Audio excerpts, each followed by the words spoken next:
All right, so I live in Los Angeles. I get done stealing from a restaurant. I get fired, let go, and then I move into an apartment. Ooh, this is good. You ready? Okay. We did Eric. We got that. Yep. I manifested Michael. I didn't get to meet Michael, but I met Janet, so I still count that one as a check mark. You know what I mean? But Travis Kelce, I got to figure that one out. Does my hat look okay? Because that's, the most important part is how you look. Okay.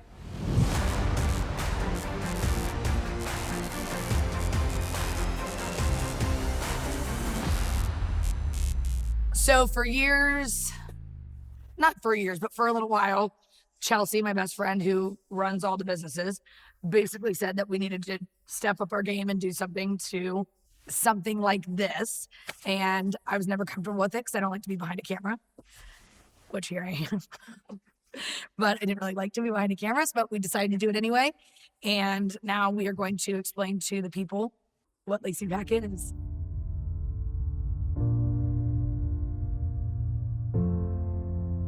We decided that we wanted to be more open to our families that we have at the dance studio and for all of our customers and all of our businesses, so they could get to know who I was and what goes into doing everything that we do every day to run anything Lacey PAC, rather than just have a Facebook or a website that you sit on and look and we tell you to email us. We wanted to be more open and more transparent about who we are and why you're giving us your money and what we're doing with your money and all those kind of things.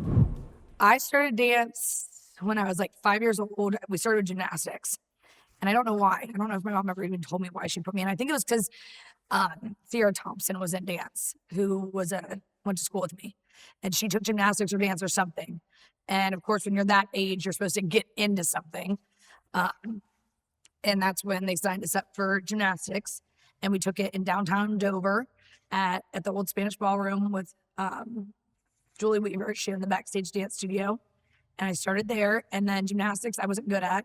I was short and thicker and not as flexible as you need to be for gymnastics. So I started dance, and dance was more my speed. And it gave me an outlet from my house and from just life in general. And then we continued with dance throughout all my years. That it just like clicked. It was like I wasn't really good in school. I wasn't really good athletically. I was slow at softball or running, or I wasn't good in sports. And dance clicked because it was something I was good at, or I could get good at. We drove about 30 to 35 minutes from like Port Washington to Dover to go to dance. So as I got older, the reason that we were allowed to still do it was my dad bowled on nights. And so he would be able to pick us up after school. Then we would go to dance, and then he would go to the bowling alley the rest of the time. And then he would pick us up after bowling, sometimes go home, sometimes go to the local bar. And I would do my schoolwork at the local bar, and he'd do his thing and then go home. As I got older, it was the only thing that I wanted to do. And my mom would try to get me to do cheerleading, try to get me to do band, try to get me to do softball, but I literally stunk at all those things. And I didn't care to put any effort into them because it didn't give me any happiness. Plus I had to be with a bunch of kids that were good at it or popular or whatever. And I wasn't that way. So dance was my way to meet other people, escape from that reality, escape from any problems at home. And I loved the studio, and our studio was divine. My decision to become a professional dancer started with, of course, Michael Jackson. Whoa, everybody says the same thing, but it really did. And my mom always had a bunch of CDs that we weren't allowed to touch because that was what she would spend her money on. Her play money would be to buy CDs or her albums or whatever, and we weren't allowed to use them. But then we slowly realized and figured out how to use the CD player, so we'd use them all the time. But I loved music, all kinds of music. But Michael Jackson was always the inspiration. Well, then I learned who Aaron Carter was, and that changed my life. I was like, oh God. Aaron Carter, I have 6th grade or 5th grade, I have my whole report of I like put it into the world. I will marry this man. We will have this amount of kids. This is their names. This is where we'll live. This is what we'll be doing. He'll be, touring and being, the singer that he is. And I'll be the dancer behind the background with them. And it was just this perfect, beautiful life. But I legitimately thought that in my head for my whole life, that was what I was going to do. So the first step was I had to meet the guy. And my mom actually pulled that off, and we met him when I was probably like 12 or 13 then. She got us onto the tour bus at a concert, because it wasn't like it is now. Like his mom, Jane, was out wandering through the crowd, and my mom was like, oh, that's her. I'm going to go talk to her, and just somehow swindled her way into getting us on the tour bus. And the pictures are in my office, and they are horrid. I bawled my brains out. Like, from the moment we saw the bus, he opened the door, and his sister Leslie, who is sense deceased, she walked out, and I was like, oh, I love you, blah, whatever. And then all of a sudden they're like, okay, you're gonna go on the bus and Aaron's gonna meet you. It was disaster. I couldn't even say my name, let alone look at the man. And I'm like, I mean, just saw every picture I'm in. Mind you, my best friend at the time, Hannah, was with me. Every picture I'm in, my mouth is open, my eyes are bloodshot, I'm bawling my brains out. My little sister's in there like that. And then you have Hannah, perfectly tan and beautiful, leaning in like this to Aaron. And the whole way home, I was so pissed. I'm like, oh my God, you want my man. Like, why didn't you cry? You don't even like him. Like, I mean, I couldn't even get a word together. And I remember keep saying, I love you, I love you, I love you, I love you. He's like, okay, I love you. I'm like, oh, I love you. Then we met him again. I met him like 4 times because of my mom. Which was so cool. So fast forward, then I turned 16 and I go with my other good friend, Courtney, and we go to the House of Blues in Cleveland to go see Aaron Carter perform. And we're in line. We're like second in line, third in line, whatever. We got there super early. So I'm like, it's standing room only. We've got to be dead front. He's got to see me, duh, we're going to get married. Like, he's got to see me. So I'm waiting in line, and this guy walks by, and it's freezing cold out. And I'm like, oh my God, I think I know that guy. Because at the time, I had been traveling with a dance convention that I had won a scholarship on. And I was going to Florida, I was going to Chicago, I was going to Detroit, all over the place. And I knew this guy, and I recognized him because he was a dancer in Florida. And he had been at a class I had taken, whatever it was. Well, he had noticed me and turned around and came back. And I was like, hey, I know you. Are you Carrie? And he's like, yeah, I know you too, but how do I know you? And then we figure it out. Anyway, he leaves. And I'm like, oh my God, Courtney, this is it. We're going to meet Aaron again. I've got this connection. Well, he came back later in the day. Carrie did, the dancer. And he's like, hey, the girl that we're going to bring up on stage, she isn't here. She's not coming today. She can't make it because back then, which they still screen them now, but you would have to meet the person you were going to pick up on stage, and Aaron would always sing to a girl and serenade her or whatever. And this girl who was going to do it was not there.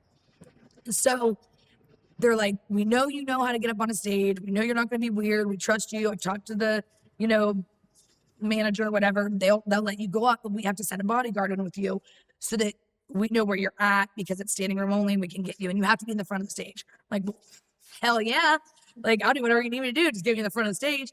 So they give me this, I swear to God, he's 6'5", tall, black dude, and I'm not even 5 foot yet, just down here. And they send us in. There's all these little girls, like, oh, Aaron, whatever. And here I am with this huge towering guy behind me in like the 3rd row. And I'm like, oh my God, this is not noticeable at all. So then Aaron comes on, he does his show. It's great. The dancers are on, they're wonderful. And mind you, we're right in Cleveland at the House of Blues, beautiful setup. And I'm like, yeah, it's me, not that guy, me. So then, of course, this big, tall bodyguard's like, I have this skirt on at the time, and it's this green skirt, and he like picks me up, and he's like, her, well, there's this little girl in front of me, and the mom's like, he's pointing to you, And I'm like, shit, no, he's not. It's me. I'm going on, girl. And so then they like pick me up and they put me up there and they help me get up or whatever. My skirt's all launched up and I'm like trying not to have all my goods showing. And I get up there and I'm supposed to sit down. We're standing this mark and he's supposed to serenade me and it's supposed to be this thing, but they didn't have like the slow music on yet. So of course I get up and there's all these lights and I'm like, oh my God, I'm at the House of Blues. I'm on the stage. I got to perform. And I just start dancing. And I'm like pointing, I'm like, yeah, you. And I walk up to the front of the stage and I'm like touching fans' hands. And I'm like, I'm acting like I'm the performance. And Aaron's like behind me and he's like, okay. And he's like singing. He's like, yeah. And the dancers come over and they kind of like were directing me off the stage. And I'm like, should I leave? And Carrie's like, just keep going. And I just keep freestyling and I'm pointing to people in the audience up here in the rafters. I'm like, you see this? And then they finally like move me off. And so I walk off and the manager is standing over there and he's like, hey, can we talk? Like, can you come back to the whatever room it was, the backstage room or whatever. He said, before you leave, he said, I want to talk to you. And I'm like, okay. And he's like, that was great. It was so much fun. I think everybody loved it. And I was like, I don't even know what the hell just happened. Like, where's Aaron? I thought he was supposed to be there singing to me. But little did I know, he was behind me. So I go off and he's like, hey, like if this happens again, you should come with us. Like, let's talk more about this later. Maybe you being on tour or anything. And I'm like, okay, that was cool. So then, of course, afterwards, Carrie and then the other dancer, Kenny, they were like, go back to the hotel, we'll hang out, we're going to get dinner, like whatever. So we did, and that's another episode. But that's where it started. So then I started dancing for Aaron Carter, just like I had said I would do. I was not talented in dance, let's be real. I didn't get talented with dance until I worked my ass off. I wasn't flexible, I wasn't skinny, I didn't fit in leotards, so ballet was hard to do. I had huge boobs, and that doesn't go good with dance. I had a gut. I was not born to be a dancer, but I didn't get a solo until I was 15, which is a huge deal, especially nowadays. Like everybody has a solo because nowadays you just say, my kid's good enough, they get a solo whether they suck or not. And you're going to pay for it, and it's all about money anyway. So if you're going to pay me $375, I'll tell you your kid's good. I won't. They will, But everybody gets what they want now. That's just how it is. Back then, you had to actually work for it. But when you went to these dance conventions, you could get scholarships. And the scholarships are the same as they were. They were a little bit more meaningful back then because they didn't give out as many as they do now. Now it's like, you get a scholarship, just like solos. You get a solo, you get a scholarship, because it's more about taking that piece of paper home. And even though you're not going to use anything on that piece of paper. But when we had it, if they said you got, the one I won when I was 15 years old was, I got to go to one free dance convention. And I can't remember which city I went to, but we went somewhere in Ohio, I'm sure, or Pittsburgh.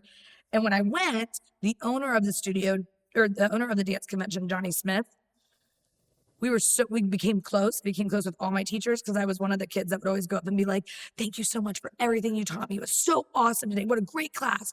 Even if I sucked or didn't know the dance at all, I was like, that was so great. Oh my God, I wish I could do that choreography better, but it was so good. So I would always try to talk to these teachers, and it was always something I admired about myself, I guess, was that I always wanted to make sure that they knew I knew how great their choreography was, even though I wasn't one of the best dancers in the room. I wanted them to know that I knew how good it was and how grateful I was to be able to take from them. And I think that they noticed that. So throughout the years of them seeing me all the time there, we became having a relationship. And so after I got my scholarship, I got another one a year later, and it was for a full year. I got to go for a full year to as many conventions as I wanted to in any state I wanted to go to. But you had to pay to get there, and you had to pay for your hotel. So I went to my mom and my dad, and they were like, nope, there's no way. We're not going to be able to afford to send you anywhere like this unless you find the money. I don't know what you're going to do. So I was like, okay. So then we came up with a plan, my mom and I was like, what if I write letters, and what if we talk to Dr. Almos and to Dr. Burns, my orthodontist and my doctor? And she was like, yeah. maybe write them a letter, see if they'll sponsor you. So I did. And I wrote a letter, handwritten, and I gave it to Dr. Burns, and I gave one to Dr. Almost, and I gave it to a couple other people, and I can't remember. Dr. Almost gave me, I think, $50, which was a big deal back, at that moment to get sponsored. And then Dr. Burns gave me a little bit more, but I didn't have anywhere near enough to go to even like one place, like go to Detroit or go to Florida or anywhere. I talked to Midtown Dry Cleaners, who my friend Casey was the owner's daughter, and her dad, who has since passed, sat me down in his huge office, because they lived in this, I think they just sold it, but they lived in this huge mansion. It had like, the white pillars in the front. So of course you see the white pillars and you're like, oh my God, it's like the White House of our area. And you go in there and they have like, Casey's, younger than I am, and she's got this bedroom that's as big as my house. So we go in there, and he's like, come in my office, let's sit down. And he sat me down, and this is one of the first moments, I think, in my entrepreneur career, is that the right words? That I knew, almost like, I want to be like this man. I want to do this for people. He sat me down, and he said, I read your letter, and I understand that you won your first, or you're winning a scholarship, and what the scholarship entails. I got a copy of it that you gave me. He said, but I want to know, why do you think you deserve money to do this?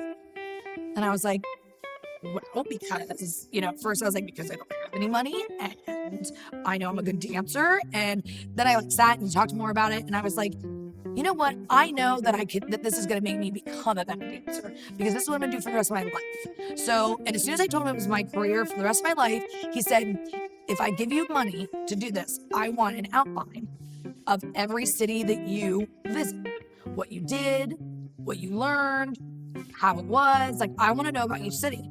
And so I would do that. And he gave me, I remember my first $1,000 check from him. And I thought I was richer than hell. Oh my God. And it went a long way. And I traveled to Detroit, Chicago, Florida. I went to, I think I went to Jersey with that one.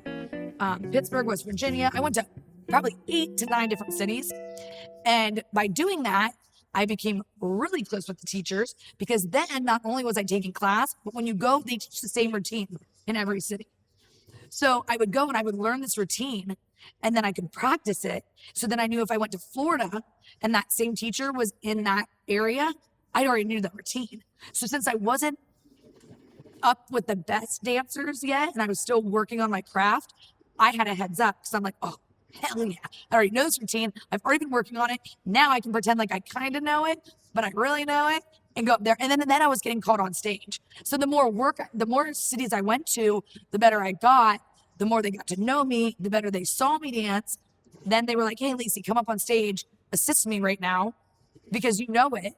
And these kids don't. And it just started teaching me that the better I got at something, or the more I worked at something, the better I would get, obviously, at it. And it worked. And then I got my first mentor through doing that. And that was Amy Allen. And she was Backstreet Boys as a dancer. She was Aaliyah as a dancer. She was and choreographer. She was the cream of the crop for a girl in the industry. And she became a very close friend. And that's how I knew. She had offered me, if you move to LA when you're 18, get out here, you can live with me for free. Get your feet on the floor. We'll get you management and find you a job. And we got you. And that was 16 when she gave me that offer. And then 17 and 18, I would go out to LA and visit and take classes and start getting my name kind of in there and visit her. And then at 18, I moved. There's two different types of, I always said there's two different types of dancers. There's a dancer that goes to college, and you get a college degree, and you have a piece of paper, and you learned from professors, and blah blah blah. And then you have and that's a great way to pursue your dance career. You're gonna get your technique there. You're gonna get how to live away from your parents and all that. But then you have your real life dancer, and that's the one that has struggled with unstruggle. That's the person that is street smart and has to get their credit from what I've been talking about, going on tour, or booking one commercial, or you know what I mean? Your rap sheet is that's your degree, is your history of what you've done or your experience, rather than actually sitting in a classroom. Both being great, but both being completely opposite. And in my history of knowing people, both having a completely different view in the entertainment world. When I was working with Aaron Carter, it wasn't a consistent thing. So on the weekends, it was going to dance conventions, still with my studio, competing, or going to assist, because then I booked a job with Urban Jam where I didn't have to pay. Once I proved to them that dance convention that I was, when Johnny, the owner, saw how dedicated I was to Urban Jam and how serious I was about a career in dance, he came to me at, I think I was 16 or 17, at the end of that year that I had that year-round scholarship. He came to me and he said, we're not going to give you a scholarship anymore. Like, you don't need to audition anymore, because we're just going to give you a lifetime scholarship. So we don't want you to pay ever again for any of the dance conventions at Urban Jam. If you can come, and you are more than welcome to assist with anything. So I got an assistant position that was not paid with them, but in return, I didn't have to ever pay for a dance class again with them, which was huge. That was a huge honor, because I knew that I could get the funds to travel. It was just the fact that they would actually want to give something like that to me. I knew that was going to open up my avenue in the world of dance so much more. So as far as working, I always had a job here locally. I always worked at like Miller's Creamery when they opened, started there. I was always working with my grandparents, getting up on the weekends when I was home at 4 a.m. and selling blueberries out in Wilmot to the Amish and doing the produce thing. Like, I always have had a job, since I was 13 years old. That was when I first got, I think I started working with my grandparents. And I always had my own money, and that money, my parents had no money. Again, I had to pay for everything. I had to either raise money through sponsorships. I had to either have a job, multiple jobs, whatever it was. But then also I started teaching dance here locally at my dance studio to pay for my classes at the studio.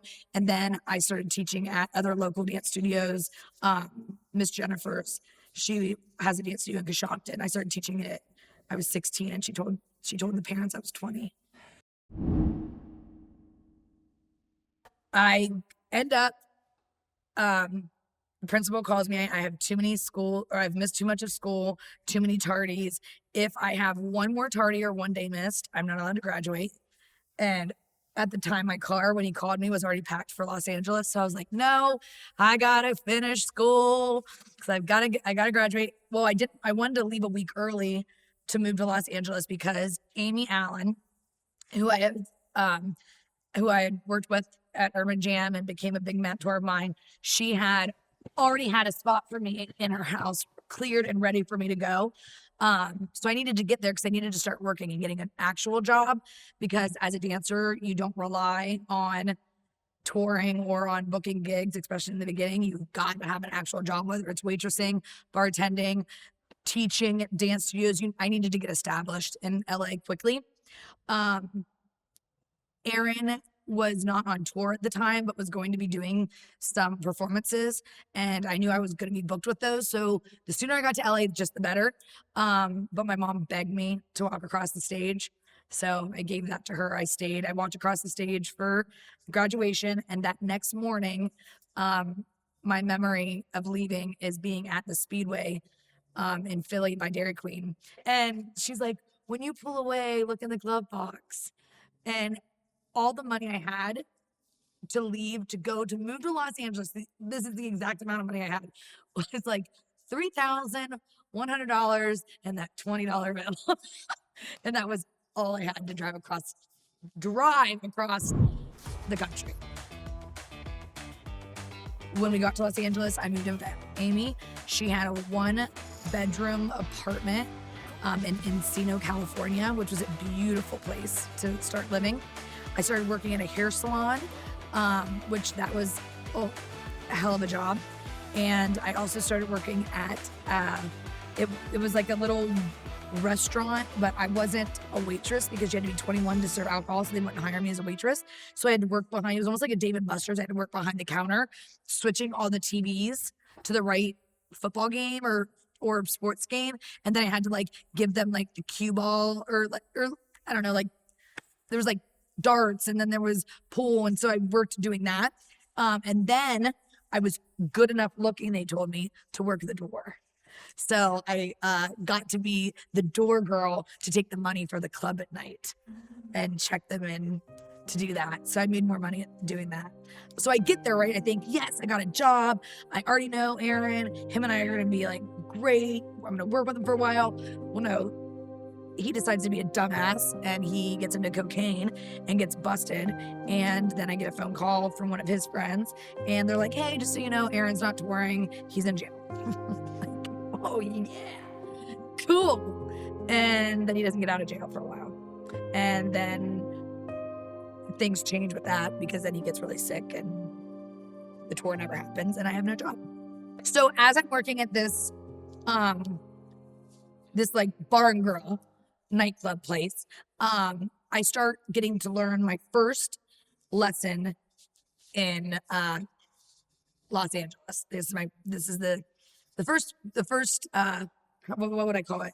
My first bad decision of many in what LA really is.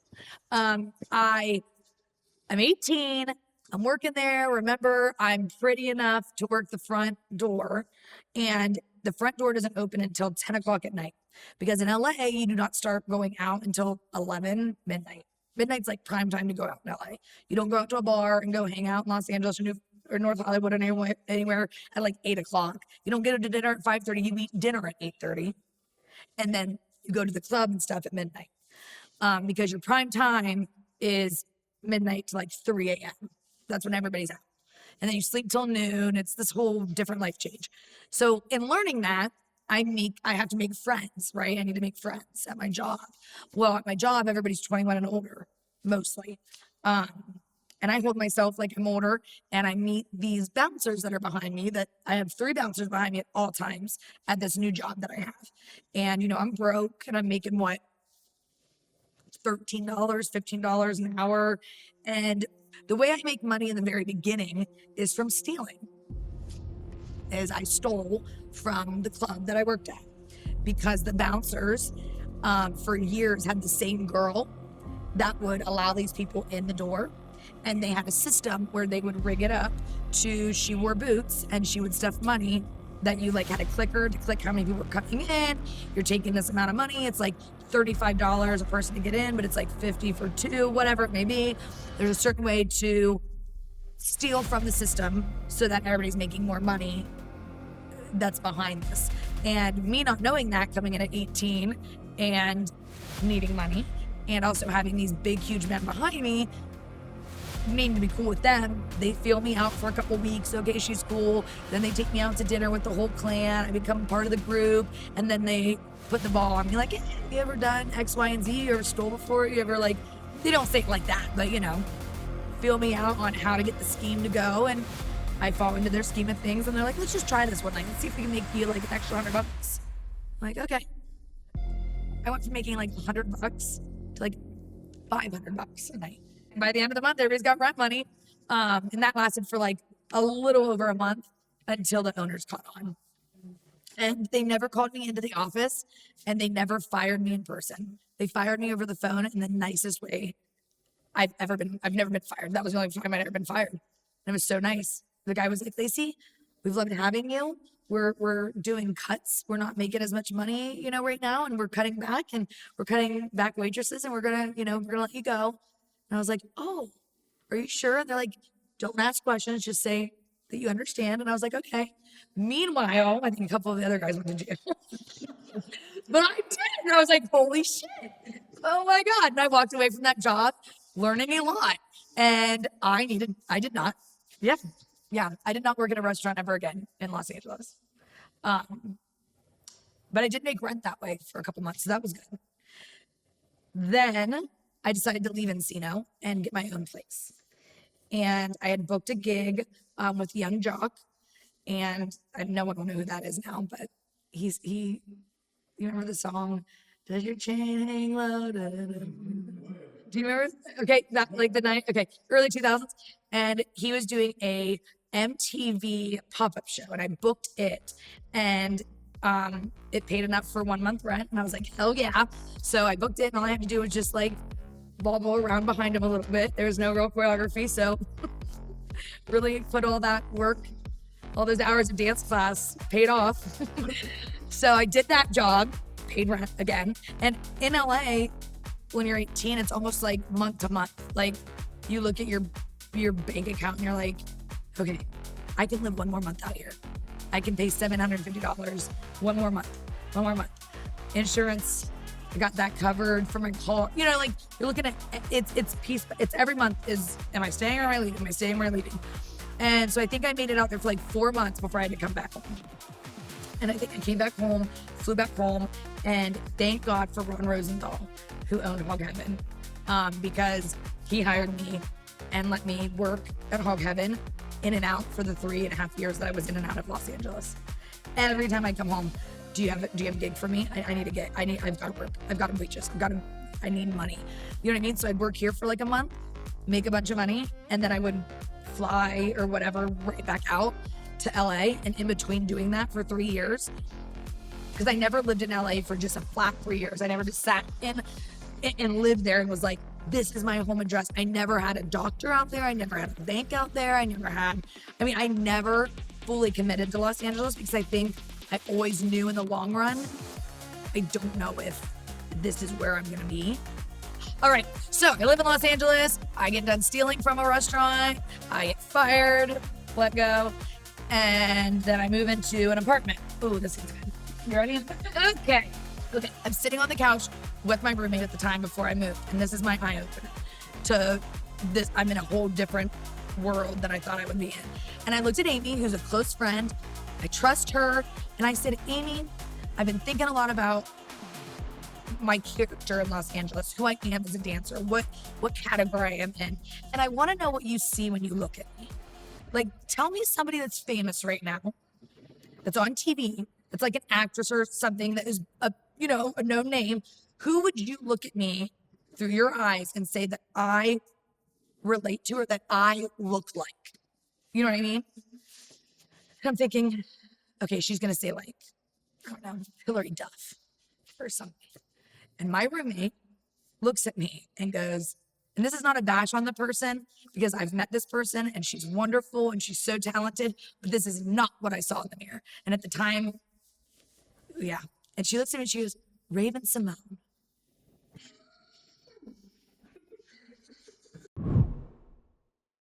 I moved to North Hollywood, then to my own apartment. I lived there for less than 3 weeks. And this is all leading up to why I came home, of course. I'm still booking gigs. I'm still taking classes. I'm assisting in some of the classes, or, I'm making a good name for myself.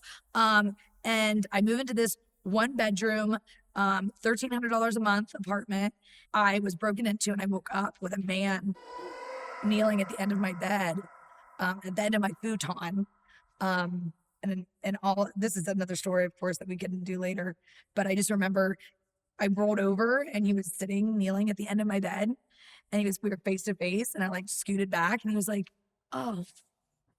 And he like stands up and I'm like moving back, and he like gets up and he walks to my door, and he was taller than my door, and he unlocks it, and I go, excuse me. And he goes, sorry. And he just walks out the door and leaves. Mind you, I just got paid from a Nick Cannon job, and my money is sitting in my wallet, open. I am in booty shorts and a tank top thing because it's hotter now, and I don't have an air conditioning. And I have all my shit still in boxes laying out that he could have stored. He took nothing. He didn't touch me. He did nothing. He just left. That was a God moment too, because I didn't believe in God at all then. And then I was like, oh shit, there might be somebody watching out for me.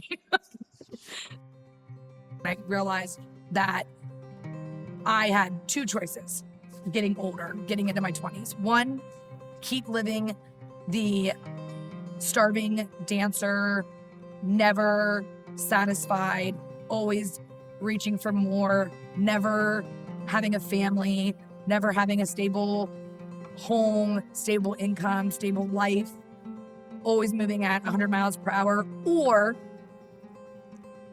go home to Ohio and find another way to thrive as a dancer and as a person.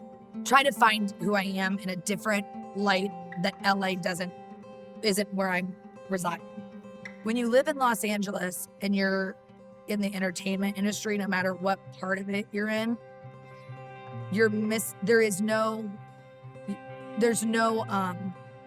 real life. No matter how in the industry you are, or how little you're in it, or how big you're in it.